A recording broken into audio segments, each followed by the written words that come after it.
Welcome to the Mile High Podcast. This is your host, Dr. Daniel Knowles. Thank you for joining us and joining us for all the Mile High episodes, coming to you from an altitude of 5,280 feet. Before I introduce our guest, who I'm just thrilled to get to talk to and connect to, and for you to all hear, if you enjoy these podcasts, listen to them on Stitcher or iTunes or YouTube or wherever you download them.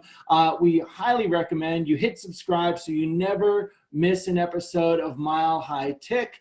And of course, clear your calendar for Mile High 2020, August 20th to 23rd, raising up the vision and raising up the consciousness and vibration around chiropractic, healing, and the world. Today, I truly am delighted and honored to have as a guest on our podcast the one of the few people in chiropractic that can go by their first name only.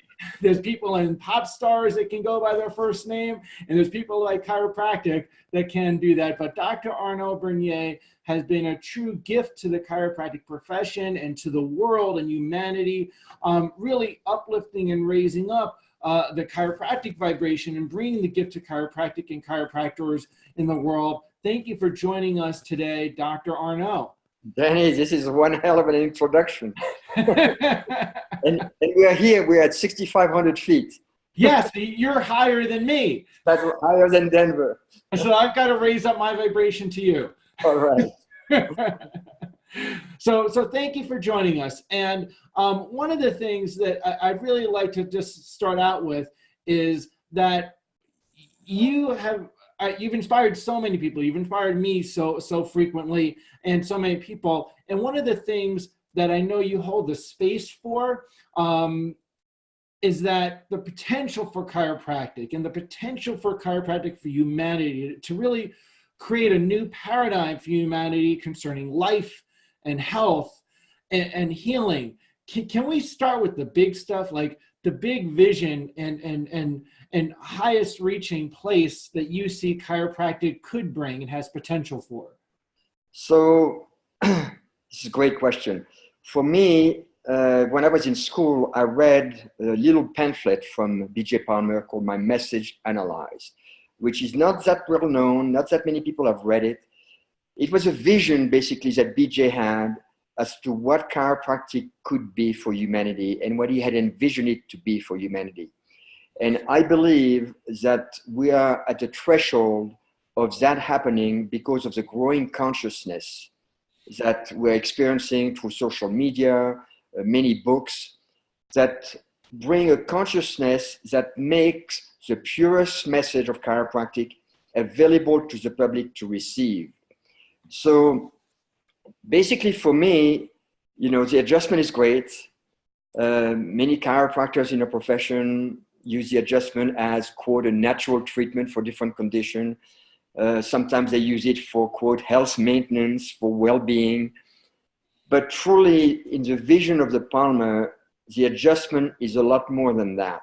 It was about uniting the man, or humanity, the spiritual, with humanity, the physical. So to include man and woman. At the time, they used man, the spiritual, with man, the physical. But it was a more chauvinistic society. And I like to make sure that women are fully included. So I like to say humanity, the physical, and humanity is the spiritual. And it sounds very esoteric. However, when we really dwell into what is it that we are addressing neurologically in the body and physiologically in the body, we are really addressing the release of innate forces in the body, which is basically life force encoded with information, the same way that a cell phone wave is an energy encoded with information. Life force is encoded with specific information that innate has given directive to in order to operate the body. So that life force is actually spirit in the body. It's an intangible, invisible light, which is spirit, which is also sound. So it's a mixture of sound and light. And this is now becoming to be recognized by science. So to me, there was a reality when the Palmers say it is the purpose of the adjustment, the sole purpose of the adjustment is to unite the physical with the spiritual. I think they're right on. And I think we're at the threshold of this.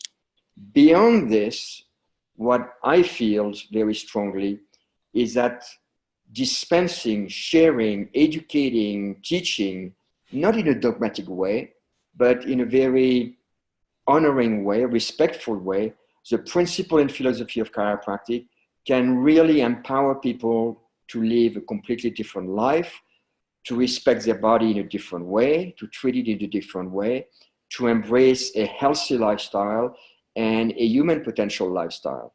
So that's, to me, that's a great vision of chiropractic. And I'm so glad that you've embodied that and taught that to so many people, because without you and a handful of people that I can think of, I could probably, less than 100, less than 20, I don't know how much that would have carried on. It needs to really be amplified as a message for humanity. And now I know that you've had the privilege, as I feel I have, of being mentored by some real greats in the profession. And I know you don't see that as chance. You just see that as divine organization, that you've come into connection with some of these people. Who are some of the people that had the biggest mentoring or gifts that have given you over the years, and what are some things you learned? It's really funny that you ask this, because yesterday I sent an email to Tom Gilardi because I felt, Jeannie Ohm just passed away, and I felt we always send, a tribute to someone once they pass away. And I felt Tom Gilardi has so impacted my life, has so impacted the profession with creating Sherman College, and he's going up there in age. We never know when something is going to happen. So I felt I wanted to send him a tribute. So I sent him an email, which is my gratitude for what he has done for the profession, what he has done for me, how chiropractic has changed my life as a result of being exposed to the teaching. So Tom Gilardi is very high on my list as a rock, a person that preserved, in quote, the tablets of chiropractic, in quote, the scriptures of chiropractic, in a beautiful way, unwavering. Obviously, Reggie Gold was huge. We had Reggie Gold on a regular basis at Sherman for philosophy. Extraordinary teacher, phenomenal probe of minds. It was amazing. As you know, Guy Rickman at the time, Joe Felicia were at Sherman, Earl Thomas, what was his name? It's going to come back. Those were Lyle W. Sherman. They were chiropractors that were practicing in Spartanburg while we were at Sherman. So for us, those chiropractors were a tangible, realistic example as to what they were teaching us in practice. We could go to their practice, and what they are teaching us in school is what is happening in their practice. So there was no dichotomy there. So it was a beautiful example. Earl Taylor, that was his name. Yes, Earl Taylor, right? The Taylor building. Yeah. So obviously, I used to go sometimes to Life University, to DE, Sid William, Ziege Fuss, were mentors. Bill Bain, Ron Aragona. A lot of people don't know those people. Amazing chiropractor from the time. It was a different time. Those people were seeing 800, 1,000 people a week. Chiropractic was blossoming. Madison Square Garden was filled with clients of chiropractic, patients of chiropractic for a chiropractic event. Madison Square Garden in New York, filled with people. So, those was a great time of our profession because people were fearless, they were fired up, they were passionate, and they had touched the depths of the principle. Yes. And, a renaissance needs to happen to rebirth that thread through the consciousness of chiropractors. in a big way, because there's been a lot of darkness, but I know there's light there. There has been this deconstruction, and then there's going to be reconstruction, and Yes. that's from my friend Claude Lessard. Yes, exactly, exactly. And then that's really the vibration that we're holding with Mile High, and I want to see that emanate from the center of the country, from the mountaintop. So there's something that I don't know if many people have heard you share, but I've heard you share a couple times, and I think it's very profound. And I'd like to have you focus on it a little bit, which is I've heard you talk about how there's the three areas of chiropractic where people will come into chiropractic with a treatment model, okay? And they may correct subluxations and maybe focus on the spine, but there's a treatment model. And then there was another consciousness where they'll bring a correction model, right? And there's a correction intention. And then there's another level where they're being, it's not their technique, it's not whether they're doing diversified or upper cervical, it's who they're being, where they get into a soul level of practice. Can you share a little bit about that? Because I think that echoes what you were just talking about. You know, I think this came from many testimonial gratitude card received from chiropractors when we were doing the camp. We had at the time a 6-day training camp in Colorado and many different places. And from the impact of that camp on the model of practice that they chose to practice in, those people start to receive thank you card from patient, practice member, clients, whatever you want to call them, saying, you know, you are like a midwife to the soul. You are touching me at the spiritual level.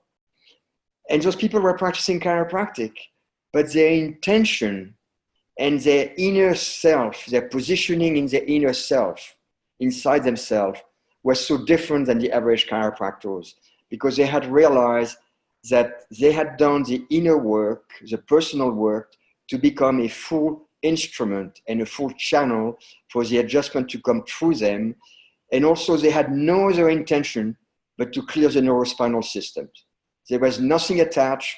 There was not the hope that a symptom will go away, that a headache will go away, that a backache will go away. They had no other intention but I'm clearing the neurospinal system, and whatever will happen, will happen. And that clarity of being in practice is enormous. And I don't know if you have read the book from Richard Barclay, The Physics of Miracles. No. But at some point in the book, he talks about once you have an intention that is specific as to the outcome, you collapse the field of all possibilities. In other words, the universe is a field of all possibilities.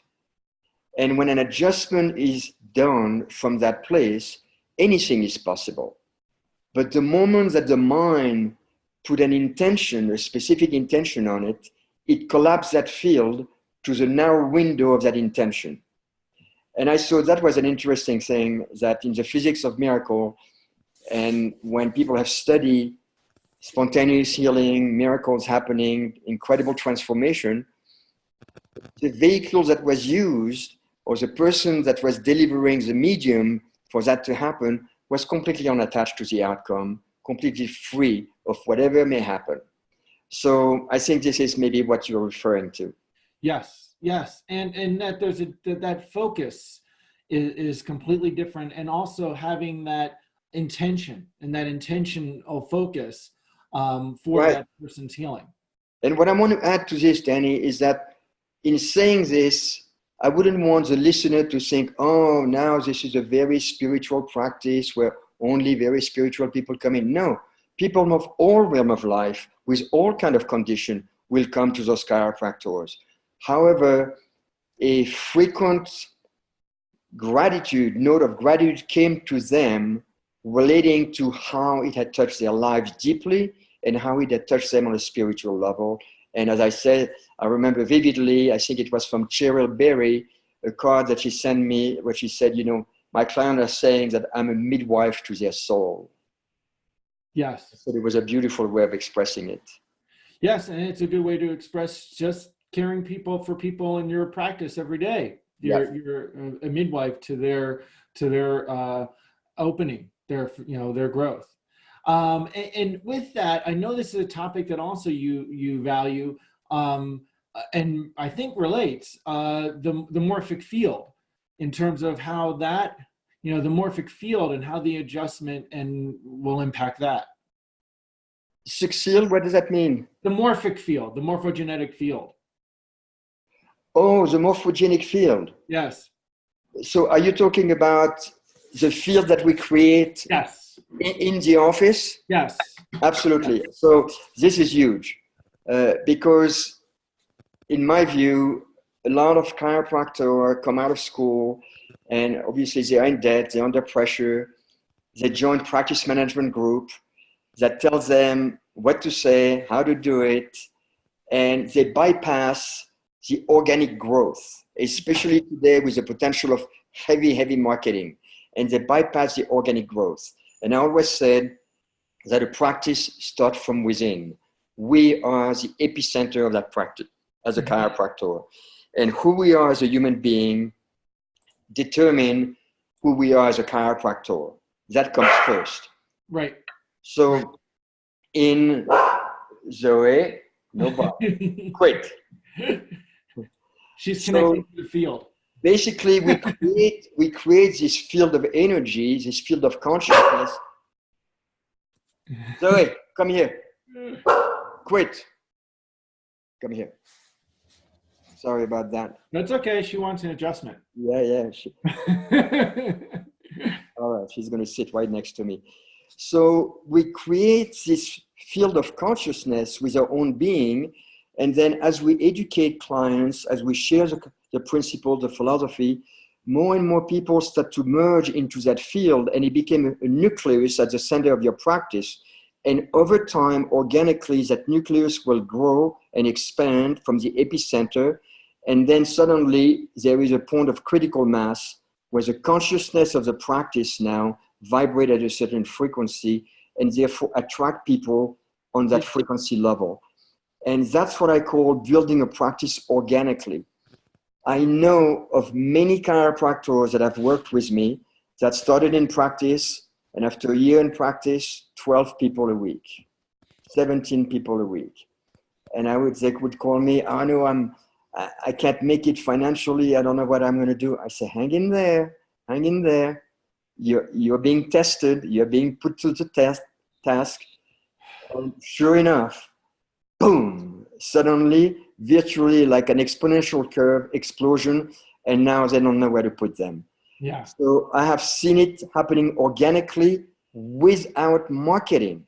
No marketing, just referral, word of mouth, reputation.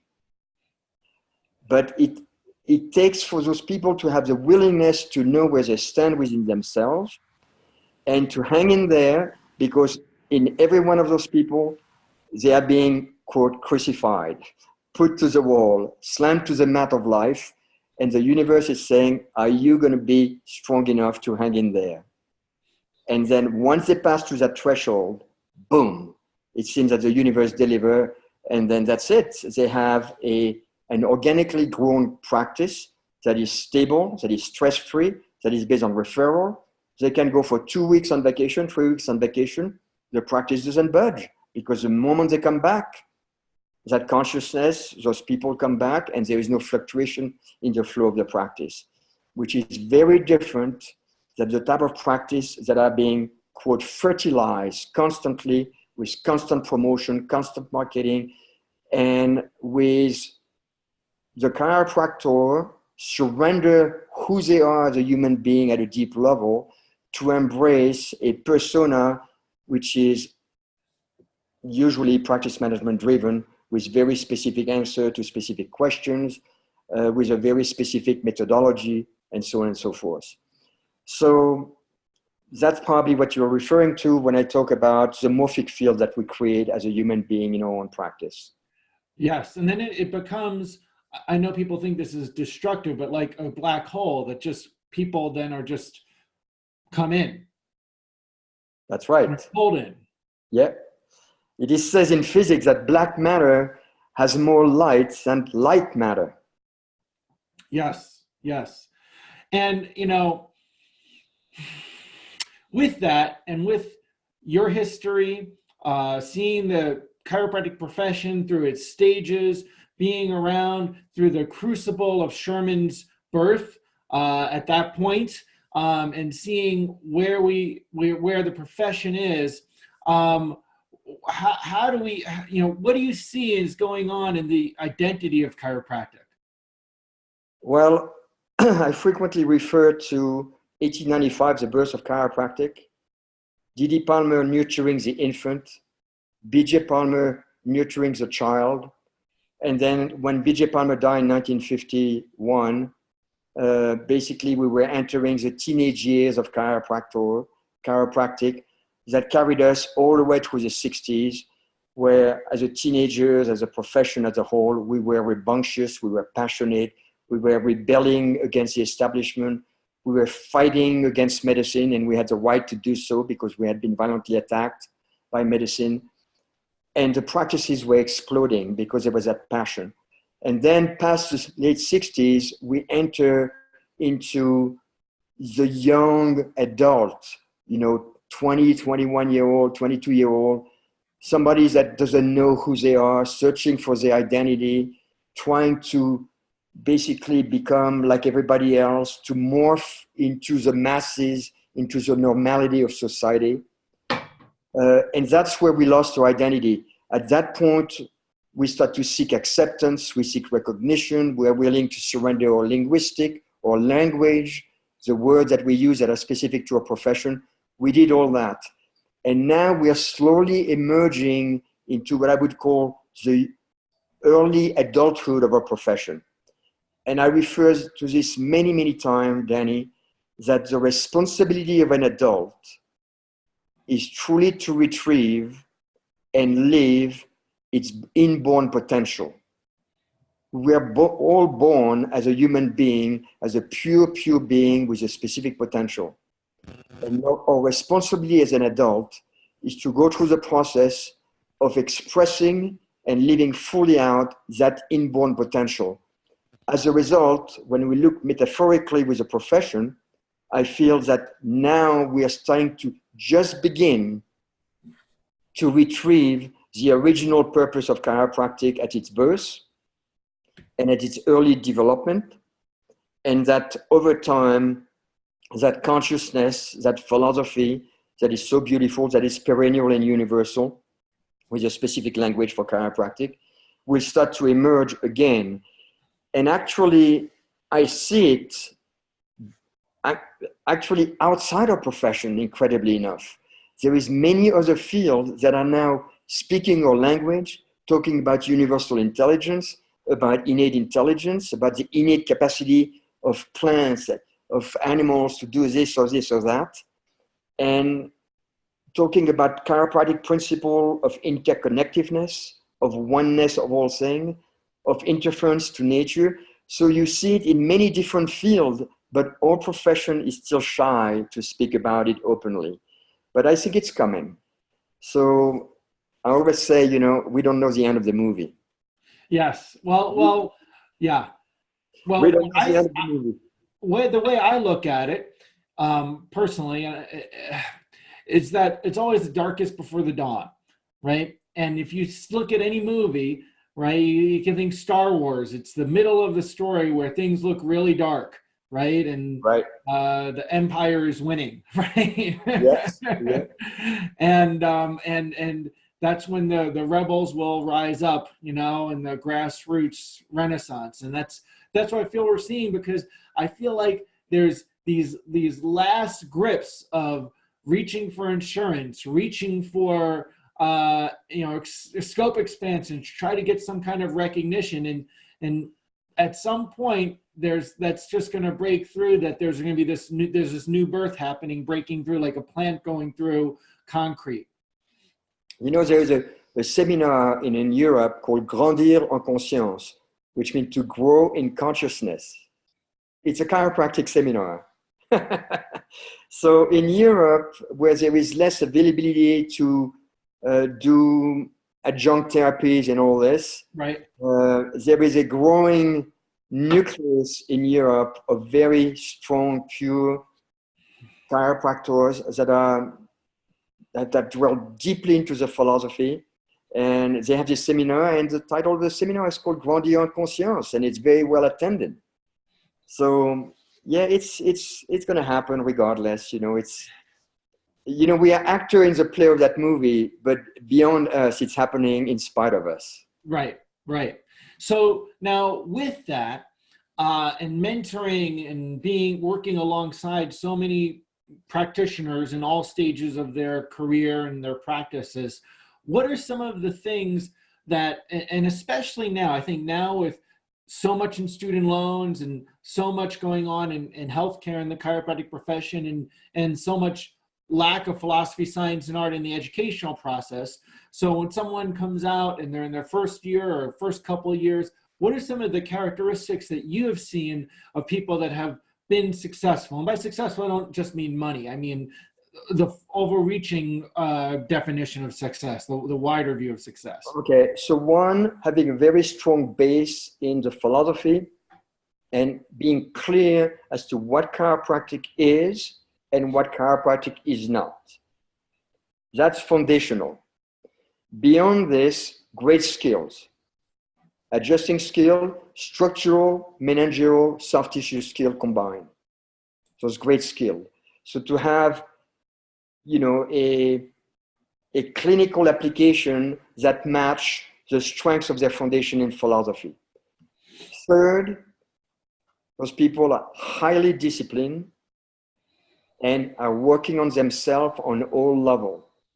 And they have a methodology every day to work on themselves so as to grow themselves and also to show up in practice being congruent with what they are teaching in regard to life, to health, to healing, to well-being. There is no way that you can teach people about healthy lifestyle, about well-being, about allowing the body to heal, about trusting life, about connecting to yourself spiritually, if you are not yourself living it.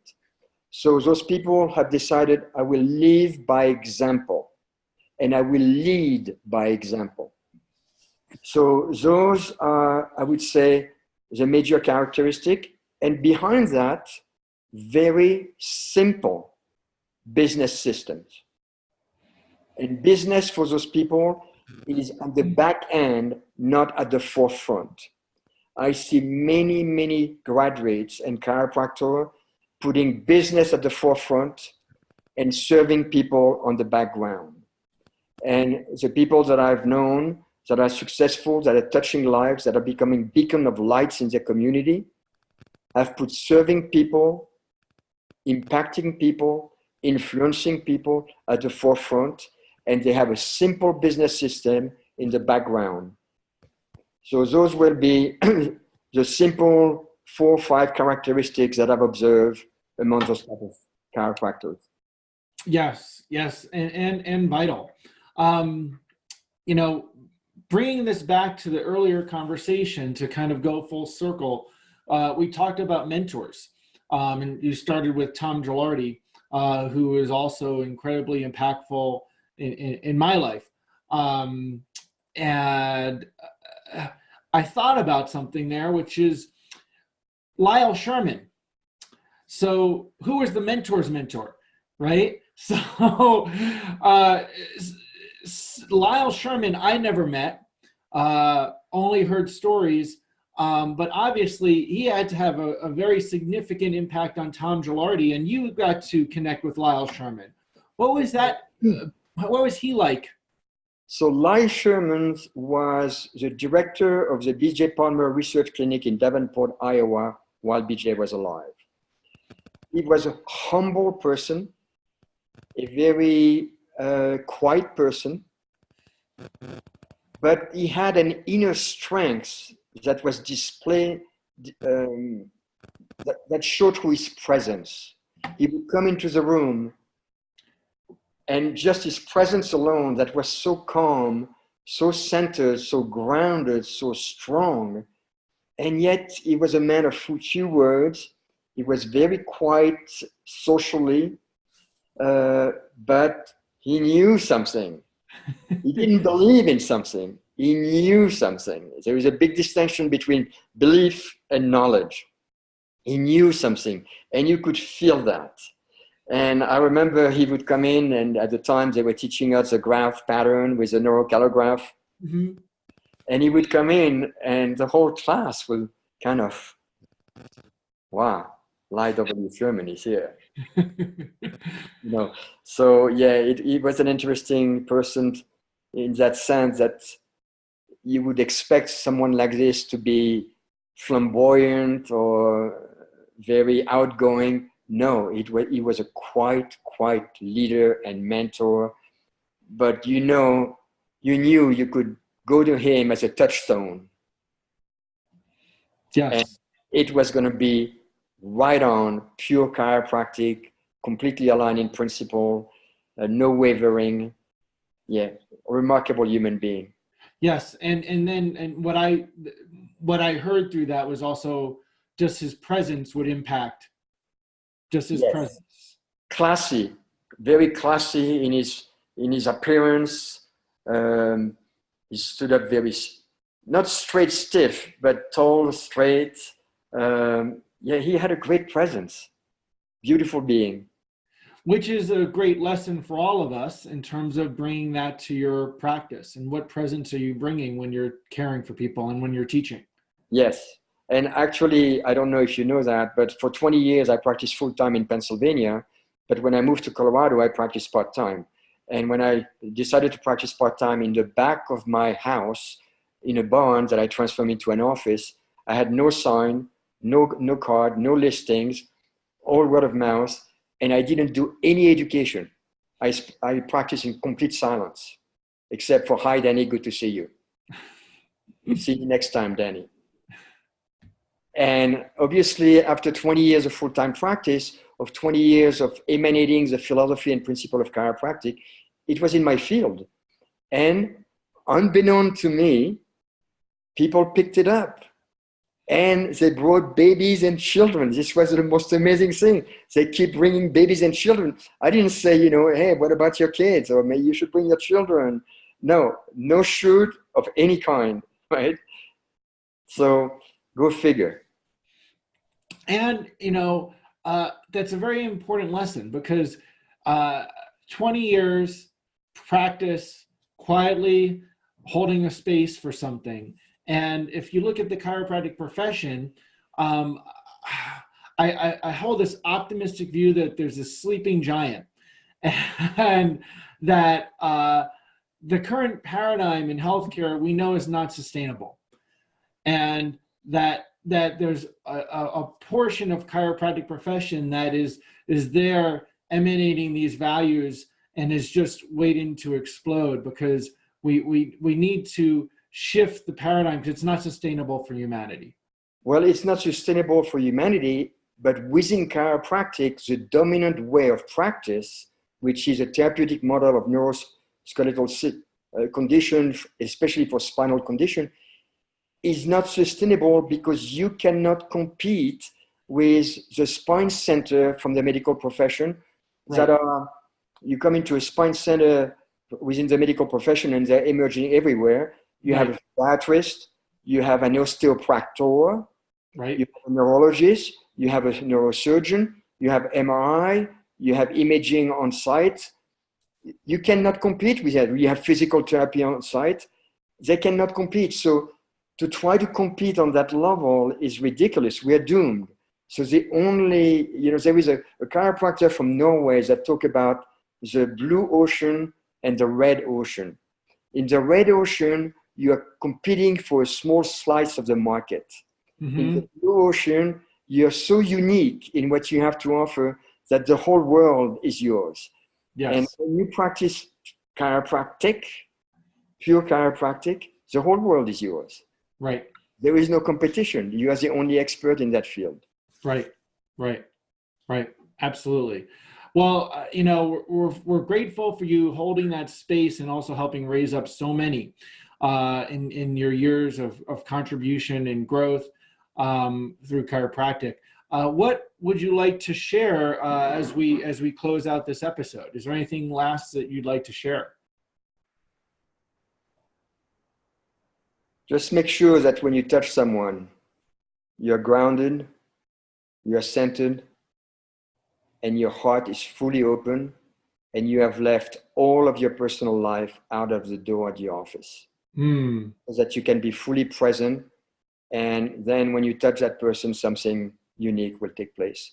Because even physiologically, you're in a different state of being, and just that alone entrains somebody else's physiology. So the adjustment is going to be icing on the cake. Yes. I agree wholeheartedly. Well, Arno, thank you so much for gracing us on the podcast. If people want to get in touch with you, how do they do that? What's the best ways for them to get in touch with you and with MLS? Facebook. I have MLS seminars with ns.com. We are revamping the cafeoflife.com website, but otherwise my email address is easy. It's arno@phone, but spelled FONE.net. So very easy to remember. Yes, and thank you so much. We look forward to, we're thrilled that you'll be at Mile High this year. That's exciting. We're glad to have you back. Everyone, thank you again for tuning into, downloading, listening to the Mile High podcast. Subscribe to the podcast, whether it's on YouTube or iTunes, so you never miss an episode of Mile High Tick. We look forward to seeing all of you August 20th, 23rd, 2020. It's all 20s. It's a roaring 20s theme. And we'll see you on higher ground in August. Arno, again, thank you so much for all the gifts that you've brought to chiropractic into the world. Well, thank you, Danny, for what you're doing and for inviting me on the podcast, but also great thing, 2020 vision in 2020. Yes, exactly. All right. That's what it is. So thank you, everyone. And we look forward to seeing you at Mile High.